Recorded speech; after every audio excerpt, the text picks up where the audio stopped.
I'm Josh Allen, and welcome to the Baked In Podcast, where I sit down with industry innovators to uncover the unique ideas and values that are baked into their businesses and have led to extraordinary success.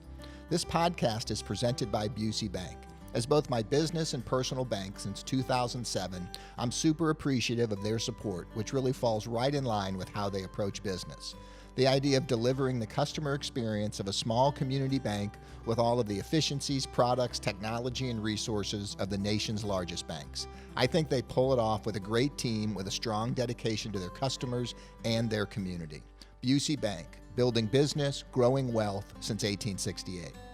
On this week's episode, I'm sitting down with Julie Shih, the visionary behind DD Mau Vietnamese Eatery. Julie opened her first location in 2018 with a mission to deliver fresh, healthy, and flavorful Vietnamese cuisine in a fast casual setting.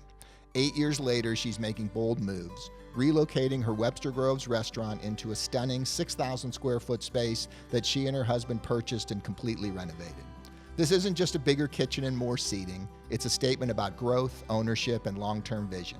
In this episode, we'll dive into what it takes to make a seven-figure investment in your brand, how Julie balances risk and opportunity, and what this expansion means for the future of DD Mau. We'll also explore her approach to scaling without losing the soul of her concept and the lessons she's learned as a leader in the competitive restaurant industry. Let's roll.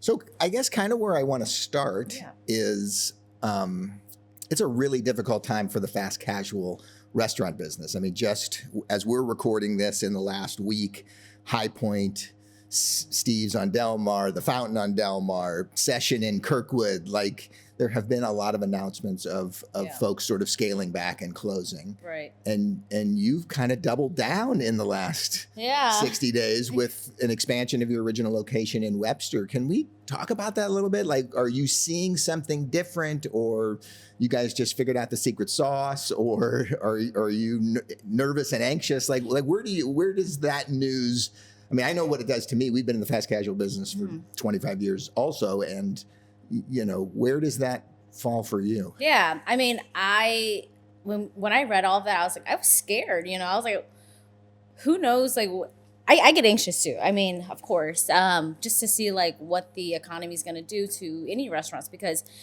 it all ties down to what's everyone willing to pay for food, and, but then at the same time, like I've been very very blessed within the past 2 months. Like everything's been great. But is it like the holiday? People love pho right now. But I think at the same time, it's like, just kind of continue to do what I'm doing, and, make great food and just really connecting with everyone on a day-to-day basis. And just kind of be present, at the business. So I want to talk about the big investment, obviously, but how was, because you didn't move the Webster location until Thanksgiving. So really, how was 2025 in general kind of leading up to the move? 2025 was good. It was good. It was normal business. It kept on continuing to grow. And honestly, when we moved into Big Bend, I thought it was going to be the same, but it wasn't. It was just, crazy chaos. Well, I think I'm going to say this, and maybe nobody else feels this way.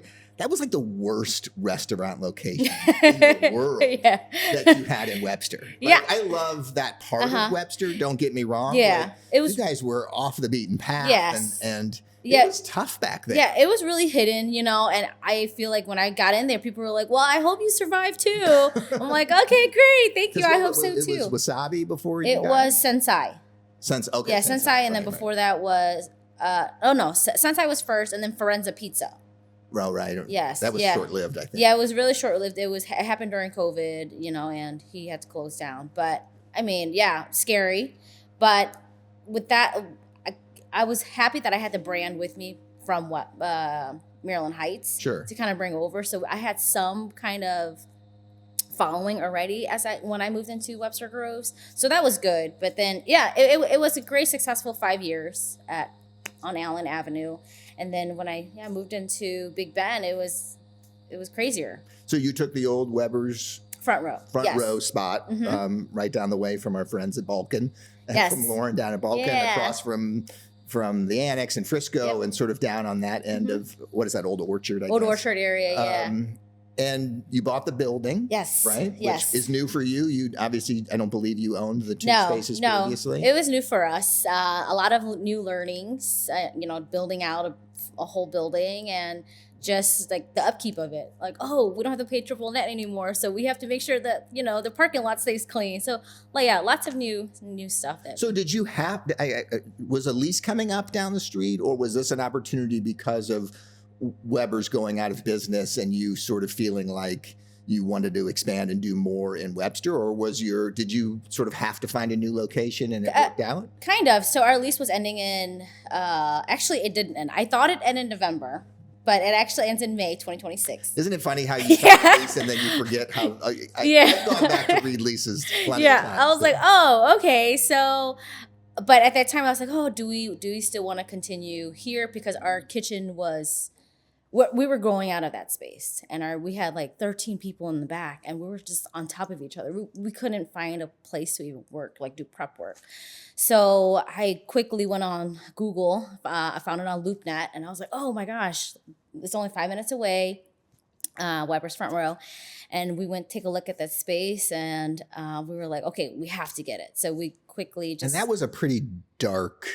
Yes. rundown space, yeah. right? Like, it had been there for, I don't 30 years, yeah. Had been there for a long time, but it was a pretty dark space. And I mean, you guys have completely changed it, obviously. Yeah. But I mean, was there a point in time, because in fast casual, sometimes more locations is better, right? Was there part of you that was thinking we could take a pot of money and go to another community and open a third location instead of renovating and building something new in Webster? Like, did that thought cross your mind, or was it all just about investing in Webster and really trying to make it happen? Yeah, it was just really investing in Webster.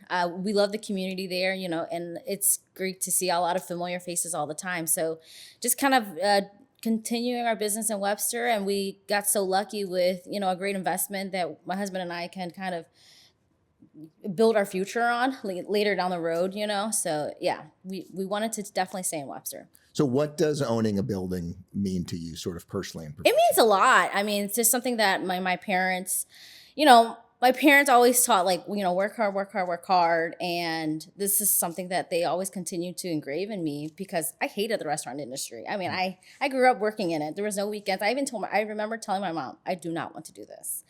And, but it's an accomplishment. So your parents had a chop suey. Chop suey in the city. Aunts and you had a lot of people in the restaurant. The whole family. Okay. Majority of us, are in the restaurant industry, and it's just something like it's a, they came over with nothing. They came over with no money. So just I feel like it's an accomplishment that I can show my parents. And it just it makes me proud to see them happy for me and for like what we're able to accomplish. So let's take a step back, I guess, because I am interested. You left St. Louis and went to LA. Yes. You were in the fashion industry, kind of on the sales side, or the sales side. So sales merchandise marketing. I was working for Nordstrom for 5 years, being in their like sales. Well, for their business, you have to work your way up, right? So sales associate and then manager. So I kind of paved that path. I was a manager. Like in a store? In a store. Yep, okay. In a store. And then I went to Levi's in Chicago in the regional office, so managing the Kohl's account with Levi's. Just kind of being the middleman between the product developers, the buyers, and the buyers from Kohl's, and then our team. Just make sure like our Levi's assortment is what the Kohl's customers is looking for. Yeah. So how do you think that has helped you? Like obviously it's a great experience, a really different industry, but we all can piggyback off of or learn from those experiences. What do you think that brings to you in the restaurant business? I think it's the sales side, being very personable and being able to communicate with a lot of different people, because people that come to the restaurant industry are hungry, right? And, don't piss them off. So it's just kind of like learning how to communicate with people from a sales perspective, and just, I think the hustle and like the drive, because every day in sales, there's always like a goal that you always have to meet, and just kind of like, intertwined between restaurant and sales. Yeah, and I think the people thing is my grandfather told me, and I quote my grandfather on the show a lot, but he told me people buy from people. Like in the end, You have to have a good product. Yeah. But in the end, people want to support people that they want to support. Right. And no different. And I mean, most specifically, the restaurant business is all about that because there's some great places to eat in St. Louis. We certainly have a great restaurant community. But if you can find a place where you feel good going in and people know your name, and it makes a huge difference. Yeah, just make it feel like a home. I always tell my staff, like, people, even though the food is good and the service is bad, like, they're never going to come back. They don't care about the food at that point. It's about the service, and just always making sure, like, we remember their names, like how they look like. Like, I know that at Dorset, like, there's some people that come in, they just immediately hand it out, which I love because the customers know, like, oh, they know me. It's always a personable experience. Yeah, well, I will admit that you can check my rewards records, but I am endorsed once a week. I rotate back and forth between the tacos and a bowl. Yeah, I love the bowls. So let's talk a little bit, because this is a multi-million-dollar investment between buying the building and the investment that you made. What was it about Webster Groves, or what is it about that community that you felt like was not worthy of the investment, but that volume of investment made sense for you? Well, I think it's just, sorry, what made it worthy to invest in it? Well, I mean, what do you think it is about that particular community that made you feel good enough to make a pretty big investment? Because not only did you have to renovate a 6,000 square foot space, and those of us in the business know it's a lot of dollars to do that, but you also bought the building, right? Yes. And so investing in the community for what will be the long term. Oh yeah, I mean, it's just the people that showed up, like, from day one. It's amazing, and then just where the Webster Groves, just a community at all, and all, it's a great place to be. I mean, it's like one of, like, a hot place where all these businesses are popping up. So it was like, okay, let's do this.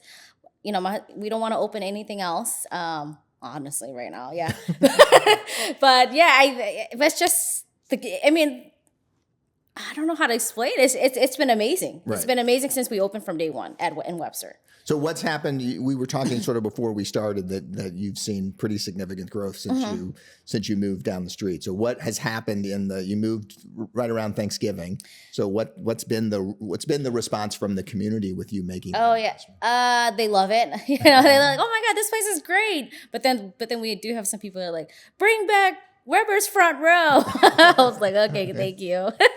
But it's been amazing. It's been like nonstop chaos. We've been adding, like, doubling our staff front and back, and just making sure, like, because obviously we're going through a lot of growing pains too. And what's been the hardest part of that growth? Just like finding a new system, internally, and people don't love the parking lot situation.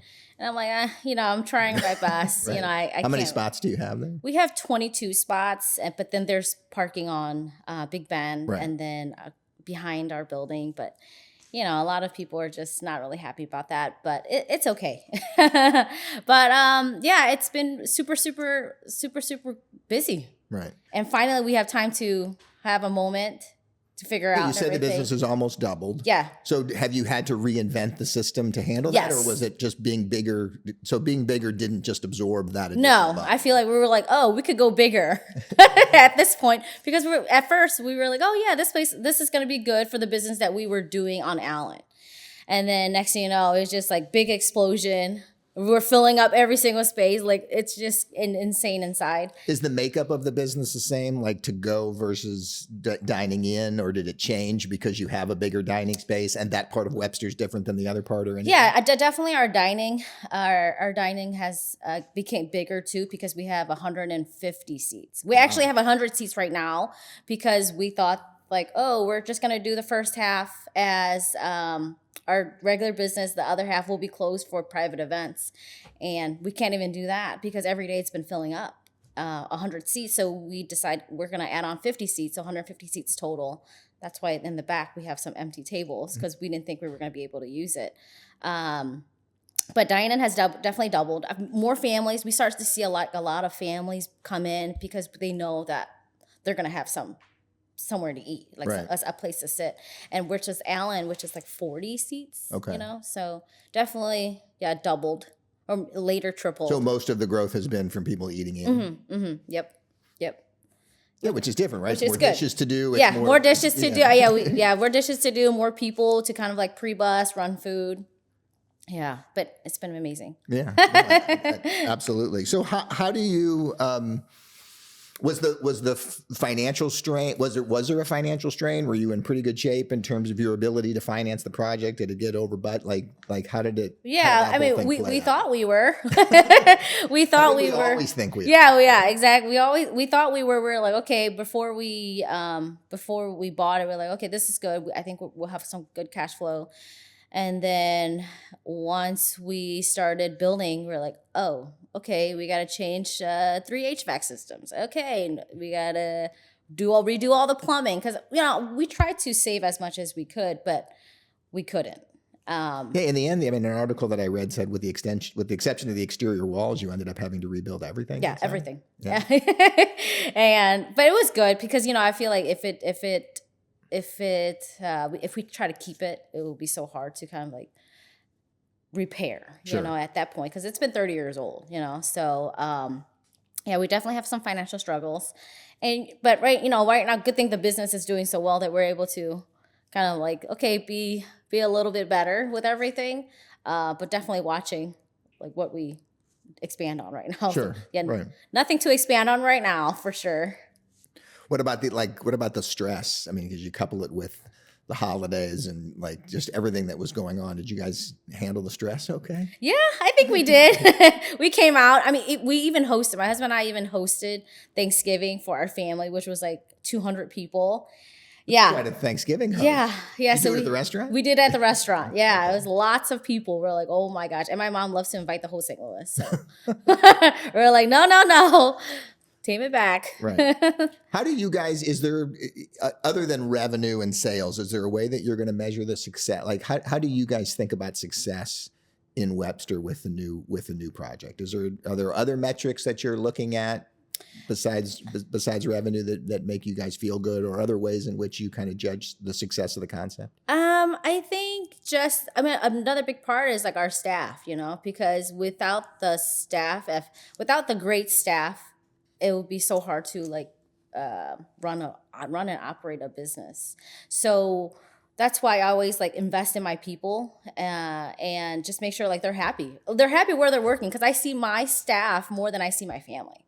And I just wanted to make it like a very family feel, and I think that's what makes DD Mau so successful. Sure. Are there things in particular that you do to invest in your staff? Like when you say that, can you talk about a couple of those things? I think just always be a little bit, make it feel like your family and be a lot like empathetic towards one another. If there's something going on, I always try to help out with them. Like, hey, be their like little bankers, just kind of help them where they need, because it's a challenging time for all of us. And like I always buy them food and, just we always do like little family events. We'll cook and just be personable, I guess. I just love connecting with everyone. Right. Like, hey, how's your day going? And just kind of, it's just those little things that makes it, I guess, rewarding. Right. How has staffing been? I mean, obviously it's a challenging time. It's been a challenging time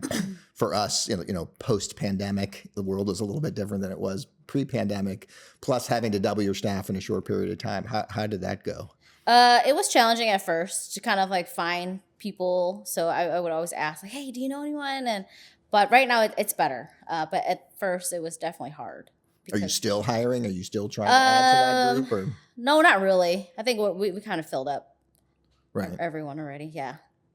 And how do you balance the multiple restaurant thing? So now, it's, to me, multiple locations are like kids, right? Some need more attention at certain times than others, and you hope that everybody doesn't need attention all at the same time. But how are you balancing that with the more solidified location on Dorset versus kind of what's happening in Webster with all the growth? We kind of divide and conquer, my husband and I. So he kind of stays at Webster one day and I'll stay at Dorset. So that's how we just kind of would just work. We'll plan out our morning. Hey, are you going to Webster? And like, no, I'm going to Dorset. that's what we do. Right. Yeah. And what does that look like for you when you go into the restaurant? Are you working the line, or are you cheerleading and supporting? Cheerleading, yeah. I'm mostly cheerleading and supporting, but if they, when we do need help, I do get on the line. Especially when we first started open, like we were short. Hey, I got to do some dishes. I mean, I'll do whatever, and I think that's what I love is like I want to make sure that I know every part of my business so that I know how to do it, right? And really teach them what my expectations are.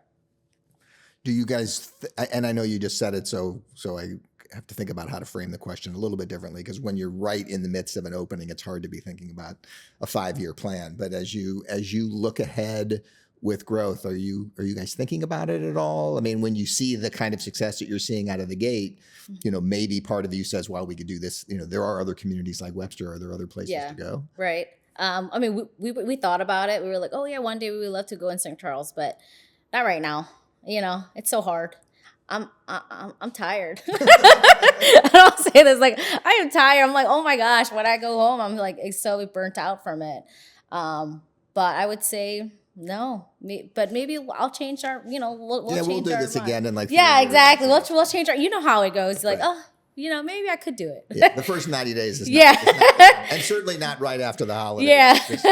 I mean, January, February, especially in our industry, it's definitely a reset time, Yes. which is good. But then it also creates that anxiety of Yes. like, is it ever going to come back? Yeah. Like, all of a sudden, the revenue's down, the Yes. transaction count is down. It's Yes. certainly Exactly. it's a really interesting balance of It how you is. have to manage those things, because it's nice to take the breath and get the work in, give people some time to reset. But at the same time, you do start looking around wondering if the customers are going to come back. Yeah, that is true. Yeah, we're like, okay, maybe we should do more specials. Doesn't matter how many January and February. Yeah. Right? What about community engagement? Are you guys doing a lot of things specifically to engage the communities in Maryland Heights or in Webster? Is that part of what you guys work on? Yeah, we'll do like community drop-offs on like drinks and just giving back. So like to high schools and churches, we'll do that. And right now, it's right around the corner is Lunar New Year, so Variation Foundation will drop off some egg rolls for the fundraising that they have coming up. Yeah, just a lot of I guess give backs on gift cards and stuff. Sure. So, yeah. No, I mean it's such a generous community. One, in how they support the restaurant industry, but also the restaurant industry in and of itself is so generous. At least I see it in St. Hospitality Louis. is always so generous. Right. It's such a wonderful. It really is a wonderful community for that, which I think is great. And I think like everyone always supports one another too. I saw Kui the other day, and he was just saying how like we love each other's food, like we're here to eat. And I guess some people, customers, would see him at DD Mau, and they're like, "What are you doing here?" He's like, "I'm here to eat." So it's just like I love that. We're food is food, and everyone makes food differently, but it's okay. Yeah, no, but it is something special about the community in which everybody is interested in supporting each other. I mean, we do see a lot of industry folks eating in other people's restaurants, and I think it's a really wonderful thing to see to kind of see how that plays itself out here. Well, we're going to take a quick break for a second, and then when we come back, I do want to talk a little bit about leadership and some of the lessons that you've learned in the last handful. You're 8 years in now. 8 years in, so I'm curious as to how you continue to evolve as a leader. Thank you. I hope I have great tidbits.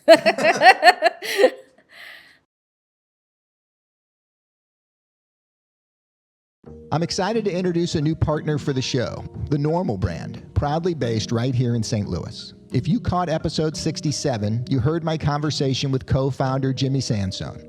Great guy, great story, and a brand that truly reflects Midwestern values and style. Now, as a baker, business owner, and podcast host, I spend my days bouncing between flower-covered aprons, Zoom calls, and great conversation. I need clothes that can keep up, and maybe even look like I might have my life together. The Normal brand delivers. Their vintage thermal Henleys, cozy sweaters, and sharp button-downs are staples in my dad-inspired closet and date night approved. And because they're awesome, they're giving you 15% off one purchase of regularly priced clothing. Just use the code BAKEDIN at checkout. Head to thenormalbrand.com and find your new favorite look.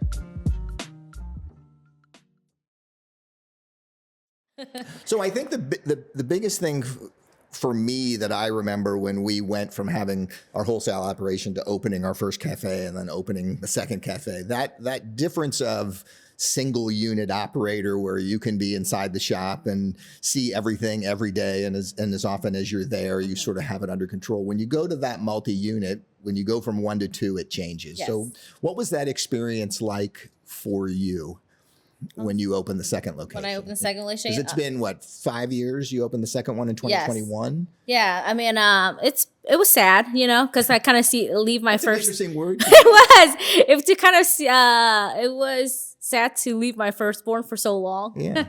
and just not see the customers. I was really sad about that, but I mean, it needed to be happen just to make sure like Maryland Heights knows like what they're doing. But now it's a well-oiled machine. I don't have to be there sometimes, and they're good. But it was an adjustment in terms of like just learning and how to change up the operations. Right. What do you think? What were the biggest changes that had to take place if you weren't there every day? If I wasn't there every day, I mean, because you weren't there, because you were, you opened a second location. So now Julie's not going to be in every day to fix every problem. And build the system. So what were the things that you had to put in place, whether you knew it or not, when it occurred, that to help solidify the road? Just kind of like, I guess the customer service part of it. You couldn't really be there to hear all the conversations. Sorry, I keep looking at you. Good to hear all the conversations of like how they are engaging with customers. So just really having a lot of one-on-ones, and I don't want to say it. Just having that faith to make sure that they're doing the ways that I would love them to. So just implementing like new systems. I mean, you mentioned it like kids. I mean, it is a lot like, how much leash, how much trust can you develop? And it really helps though at the same time, right? Because when they know they're trusted, then they pick it up and do a great job. But at the same time, you're scared to do it. And sad is an interesting choice of words for that as well. But I mean, it is that was the biggest thing that certainly for me, that multi-location thing where all of a sudden, shifting. I'm trying to think what else would I do. I don't remember. I don't remember. It's been so long. I'm like trying to put it past me. Are there certain numbers, metrics that you're looking at every week with the two restaurants because you're not in them that give you an indication of how things are going? Is it anything with the loyalty program or revenue numbers or like how do you stay on top of the businesses when you're not in each business every day? Yeah, probably the revenue number and like labor percentages, right now, especially just to make sure it makes sense for us and just for the business in general. How reactive are you to daily fluctuations in that stuff? I mean, the fast casual business is hard, right? It rains, it gets a little cold, things change. Are you cutting staff? Are you managing that closely every day, or do you look more at it as trends on kind of a weekly basis? How do you guys go about it? We kind of look at it like a daily basis. I touch base with my managers, like, hey, what's going on today? What do you have to do, basically? And they'll just kind of tell me.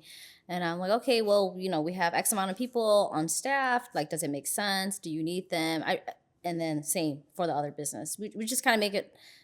I just want to hear what's going on. And, I obviously have trust in them on like what's going on, and just make sure it's a partnership versus like, hey, I'm going to send 2 people home, right. Because I don't know what's going on, and I don't want to put too much stress on the managers too. Yeah, I had Kevin Nashin from Peacemaker in Sydney Street on a couple of years ago, and he talked about how like his phone is a blessing and a curse with that stuff, right? Because like you can see exactly what's happening. You can see average transactions. He can see that Joe didn't get tipped out very well on a particular table. What happened at that table? Like sometimes it can be a curse of way too much information in the palm of your hand, and then you start kind of panicking a little bit, or it creates more anxiety than it relieves the stress by knowing what's happening. Yeah. How do you manage the immediacy of the information that's available through like the POS system?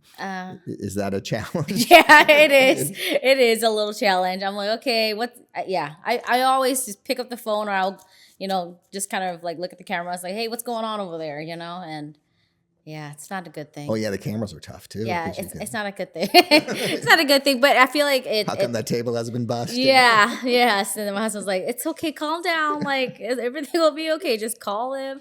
Just give you like 10 minutes. Because, yeah, I react on things really fast. Right. Yeah. No, which is good and bad, right? Yes, Like it's just good and bad. How do you, was it a challenge to keep because obviously for you, the rapid growth in Webster, so is it a challenge to keep the team aligned and focused when you're dealing with the sort of immediacy of being short-staffed and doubling your business? And how do you balance that sort of taking a step back and the cheerleading part with just serving the customer and bussing the tables and all of that? Just always touching base with everyone. I don't know. I think for me it's kind of easy where it's like, oh, what's going on today? And yeah, I don't. Because you've been doing it since you were what, 9? You said. Yeah. So I think just I don't know. It comes easy for me. I mean, I don't. Yeah. I don't know. Right. Any particular systems or processes that you've put into place that have been kind of game changing for your business in the last handful of months to deal with that? Like what were the process changes that you had to do in Webster in order to handle the change in growth and volume? Yeah. I would say invest in a Rationale oven. It's been amazing. It's been amazing because the equipment itself kind of really helps with a lot of stuff, and just we're bringing on like new people, just focus on prep, and everyone else just helps with the line. So we kind of like divvied that up a little bit, because before it was everyone. We all did everything because the volume wasn't there, but now it's obviously has changed, and just. What has happened? Did you find that the design of the kitchen had to did you design the kitchen incorrectly because it was built versus like the old system, and all of a sudden things had to change because it got so busy, or did you feel like that worked okay? That worked okay. I think another challenge we had too was from a front of house perspective, because over there, yes, for the front of house, that design was a little challenging because now we have to divvy up dine-in and to-goes. So we had to split that. So that was kind of new because we created a whole new position for just to-goes, but everything's good now. It all works out now. Well, that's good that you can. Yeah. I mean, it's good to be a rapid learner, right? Like you can react to it that quickly and make those changes. Yeah, and just kind of make sure the staff understands it. And what does the old staff think of the staff that came with you from Allen Avenue? What do they think about how busy and how much change there's been in 2 months? Oh, they're like, it's crazy. It's crazy, but it's good. And they were all very patient throughout this whole process. And because that's hard. I mean, I know we've had rapid growth, whether it's in the wholesale business or sometimes when we go through those scaling up process, it doesn't work for everybody, right? Like it's like some people don't want change, good or bad. They just want to come in and do the same job that they have been doing. Did you? So you worry about how the staff handles that kind of expansion, and how much pressure that the old staff is going to get. Yeah, right. That was nervous. That was nerve-wracking because I just want to know, like, okay, are they going to be able to go through the waves with us and just kind of really be patient? But they all have been really great throughout this whole process. That's true. I mean, there's some where like, oh my gosh, the dining room is so much bigger now. But we do have like double the staff now, so I'm like kind of relaying to them all the changes. Yeah. So do you have any advice that you would give to other restaurateurs that are thinking about? I mean, obviously the property investment is that long-term kind of controlling your destiny. If somebody can afford to do it or they're in a position to do it, you still feel good about that? I do. Yeah, I do. Just be very passionate about what you're doing, and just continue. Because I took that leap of faith when I started to move back. I sure didn't know that it was going to be like this. First 2 to 3 months was slow. I mean, I only had like a customer or two a day. So, but just continue to be passionate about what you love doing. Yeah, and work hard. And the same thing. I mean, how do you view How do you guys view risk? Like when you think about it, I mean, forget about the property owning, that obviously was something that you were able to do, but even the major expansion, even taking a location that was doing well, it was maturing and throwing a big wrench in by doubling the size and moving forward. How do you guys look at that risk? How do we look at that risk? It's scary. Yeah. It's scary because we don't know like what's going to happen in the next couple years, you know? Yeah.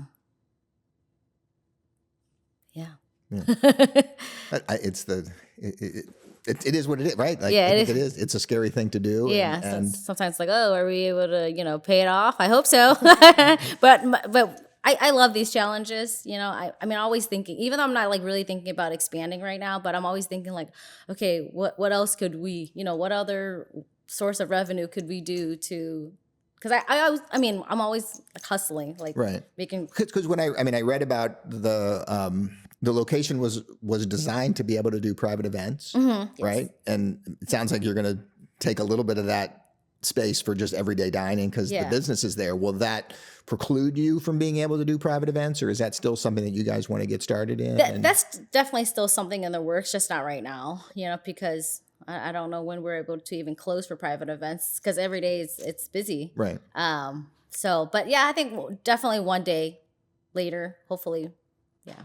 Yeah, because I think I read that your husband's family was Mandarin House. Yes, Olive? the original Mandarin House on Page. On Page. Yes. Oh wow, they're the originals. That was his great uncles. They're retired now because of private events. All the weddings that they've done. Retired him? Yeah. They did like so many weddings every weekend. I mean, my sister and my cousin had their weddings there.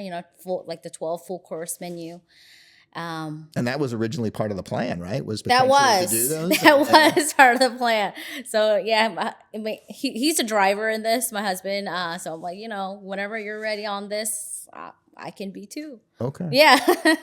Well, we'll be watching. I think it's really cool, and I'm as a fellow hospitality person, I'm proud of what you guys have done, and exciting to see it. And certainly as a fan who eats there once a week in Maryland Heights, it's great to see you guys doing what you're doing. And I appreciate you spending a few minutes with me this morning. Absolutely. Thank you.